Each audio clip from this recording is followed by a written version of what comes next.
Saudara-saudara sekalian yang dikasihi oleh Tuhan Yesus, salam sejahtera bagi kita semua. Mari kita bersaat teduh dengan tenang. Saat teduh kita hari ini dari kitab Wahyu 18 ayat 21-24. Demikian firman Tuhan. Ayat 21. Dan seorang malaikat yang kuat mengangkat sebuah batu sebesar batu kilangan, lalu melemparkannya ke dalam laut, katanya, demikianlah Babel, kota besar itu akan dilemparkan dengan keras ke bawah, dan ia tidak akan ditemukan lagi. Ayat 22, dan suara pemain-pemain kecapi dan penyanyi-penyanyi, dan peniup-peniup seruling dan sangkakala tidak akan kedengaran lagi di dalammu. Dan seorang yang ahli dalam sesuatu kesenian tidak akan ditemukan lagi dalammu. Dan suara kilangan tidak akan kedengaran lagi di dalammu.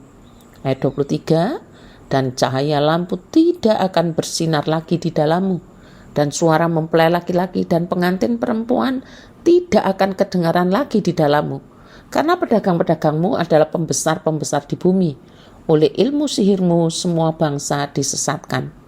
Ayat 24, dan di dalamnya terdapat darah nabi-nabi dan orang-orang kudus, dan darah semua orang yang dibunuh di bumi.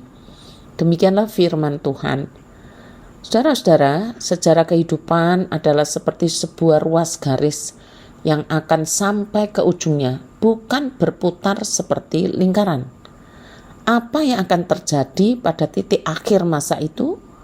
Kemenangan atau kalah telak?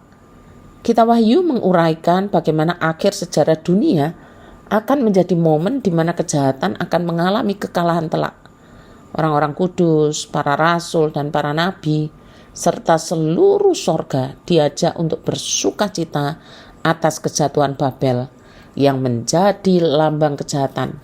Kemenangan telak ada di pihak Tuhan. Pada saat itu Tuhan Allah bertindak sebagai hakim yang adil dan berdiri untuk membela orang-orang kudus, yakni mereka yang mengikuti Tuhan.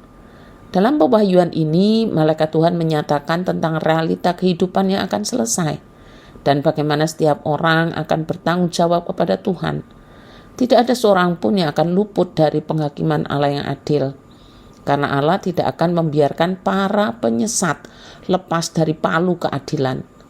Itulah saat yang menyedihkan dan memedihkan bagi para pelaku kejahatan yang tidak memberikan kehidupannya kepada Tuhan, karena segala keahlian manusia tidak akan dapat menyelamatkan dia.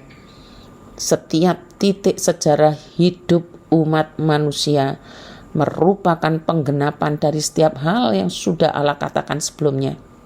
Kita diingatkan untuk tunduk di bawah pemerintahan Allah. Alangkah baiknya untuk bersandar pada kekuatan kebesaran Allah yang memberi kita jaminan dan topangan dalam menghadapi pergumulan tantangan kehidupan. Sejarah manusia adalah kesaksian akan karya tangan Allah yang merenda tenunan kehidupan, yang membawa kemuliaan hanya bagi nama Tuhan.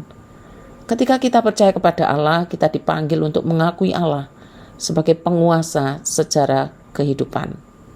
Saudara-saudara, Allah telah menegur keras manusia melalui firman ini. Namun di balik teguran itu, sesungguhnya ada kasih yang begitu besar yang dinyatakan. Dia tidak mau umatnya masuk dalam golongan yang pada akhirnya harus dimusnahkan. Karena itu sambutlah Allah dalam peringatannya dan kasihnya yang dinyatakan. Selamat ulang tahun Kimi Lauren. Doa untukmu akan saya japri. Terima kasih. Tuhan Yesus memberkati.